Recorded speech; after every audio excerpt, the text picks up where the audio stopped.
I hate dolls.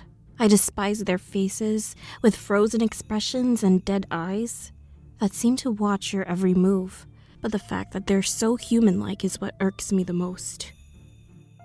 I wanted to explain to my daughter my deep hatred for dolls, and why she wasn't going to receive a new doll this Christmas. She reminded me of my younger self in many ways. A girly girl, and stubborn as hell. When I was around her age, my parents and I traveled to Hokkaido, Japan, mainly for my dad's business. It was our first family vacation in a while, and they bought me several toys. But one in particular caught my attention the moment I saw it. One day, we visited a temple. We admired the statues, architecture, and its tranquility. But it was also the home of a haunted doll called Okiku. My father told us that a temple was a place of worship, which is exactly the feeling that overcame me as soon as I laid eyes on that doll. I needed it. I was sweating when we left the monastery. While the monks were praying, I grabbed it and slipped it inside my mother's backpack. It was my first time stealing anything, but I couldn't control myself. 1 second, I was just staring at the doll, and the next, I was holding it. As soon as we got to our hotel, I took the doll out of my mother's backpack. They were shocked to see the doll and asked me why I stole it. My mother said that we should return it. I begged them not to take the doll away from me. My father convinced my mother that he would just pay for it, and moments later, he got off the phone. He said the monks refused the payment, and they said karma would bring the doll back to the temple. Nobody knew what that meant, but as far as I was concerned, I was happy because I could keep the doll. I gave my father a big hug and started playing with it. The beautiful doll looked very traditional in design, standing at about 16 inches, made of porcelain and dressed in a kimono with shoulder-length hair. Its jet black hair looked and felt just like mine. I spent most of the time brushing it. There was never a time that Okiku wasn't by my side. We also slept in the same bed, and that was the deepest sleep I've ever had. But one night, when my mother was turning off the lights in the room, I asked her to leave the lamplight on. That evening, I watched my first horror movie, Ringu, and I was creeped out. As she left the room, the light shined on Okiku's face. For a moment there, I thought I saw the doll grinning at me. I ignored it. I decided to just turn off the light and closed my eyes. I remember waking up around 3 a.m., and Okiku wasn't beside me. I was too lazy to stand up, so I just fell back asleep, thinking it was just a bad dream. I was relieved that the doll was in my bed when I woke up the following morning. Although I noticed that something was different. Her hair had grown a few inches longer. Furthermore, the doll was damp. I double-checked my pajamas to make sure I hadn't wet the bed, but they were dry. The pillow the doll was on was wet as well. When I got up and looked for the source, I noticed that there was a trail of water coming from the bathroom. I was really confused. I got out of bed and checked the bathroom. I found my mom lying on the floor. I was worried as I thought she was dead, but it turned out she was just unconscious. She woke up and said she slipped and her head hit the ground. I was relieved to find out that my mother was okay. My father brought her to the hospital for a checkup due to some swelling. And Okiku and I were left alone in the hotel for a few hours. When my parents were away, I watched TV with the doll beside me. After a few minutes, the TV kept changing channels as if someone was pressing the remote repeatedly. Somehow, it kept going back to the creepy horror movie. I looked for the remote, and it was under Okiku. Her weight must have pressed the button, I thought, and then turned off the TV. But then, I overheard strange laughter in the room. I had no idea where it was coming from.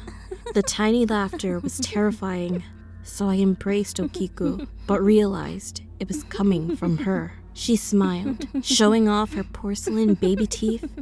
I had never noticed her smile like that before. I dropped the doll and left the room as fast as I could. I waited in the hotel lobby for my parents. When they returned, they asked me why I was in the lobby, and I was hesitant to admit the strange things about Okiku. I was so scared of the doll that I asked my dad to hide it in my closet. I was surprised that he did so without question. I learned after the incident that my mom and dad were also suspicious of the doll. They also noticed her hair growing. Mom said that she also vaguely remembered seeing the doll in the bathroom before her accident. However, we were all shocked when it would show up in our bed, on the couch, all over the hotel room. My dad had enough and decided to bring it outside and put it in the dumpster. He didn't leave until he saw the garbage collected. We were all shocked when the doll reappeared on our couch again that night. We were all so scared that we decided to lock the doll inside one of the rooms while we slept together in the other room. My dad said that he would return the doll to the temple first thing in the morning. Not long after we fell asleep, I woke up to the sound of scratching outside our door. I woke up my mom, who was beside me, but she was fast asleep and wouldn't wake up despite me shaking her. I looked at my dad on the other side of the bed, but he was snoring. Maybe the stress took a toll on them. I sat up and listened closely. That's when I heard the voice of a little girl calling me by my name and telling me to open the door. I got out of bed and walked towards the door. I looked at my parents once more, but as if in a trance, I kept walking until I was in front of it. Once more, I heard the voice tell me to open the door. I trembled at the thought, yet I was forced to follow. I raised my right arm toward the doorknob. I was hearing an evil laughter on the other side of the door, along with the continuous voice of the child telling me to do it. As I was about to turn the doorknob, a hand held my arm down. When I looked up, it was my father. He cursed whatever was ruining our family vacation and threatened to burn the Okiku doll if the haunting didn't stop. My dad's voice was loud enough to wake up my mom. She asked what was happening when the huge thump shocked us all. It was as if someone kicked our door from the other side. My father had enough. He took a pair of scissors. He opened the door, grabbed the doll, and cut off her hair, which was now at her knees. The doll screamed and tried to kick him, but to no avail. As soon as he did this, her body went limp. Since the sun was about to rise, we all headed back to the monastery. When the monks let us in, they took the Okiku, brushed her hair, and put her back in her shrine. My father was embarrassed and apologized for the misunderstanding.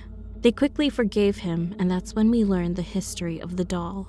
That it's actually named after its previous owner, a little girl from back in 1918. A young man purchased a doll for his little sister. She was obsessed with the doll, and it never left her sight. Unfortunately, the little girl passed away a year later due to contracting yellow fever. While dying in bed and struggling to breathe, she held her doll extra tight for comfort. The girl was only 3 years old when she passed.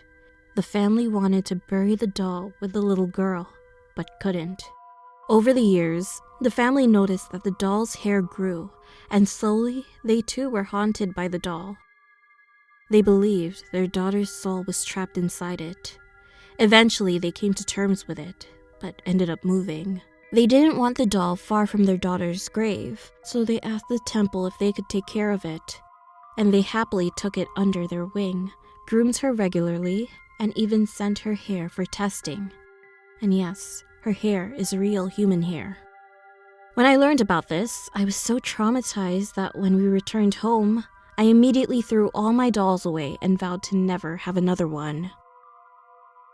But fast forward to now, my daughter of course doesn't understand. As she opened her present on Christmas morning, she was very disappointed to see I got her an iPad. She started crying immediately and said I was the worst mother ever. But just as she was throwing a fit on the floor, she spotted a wrapped-up gift tucked away in the corner of the room. She ran to it, and I was confused.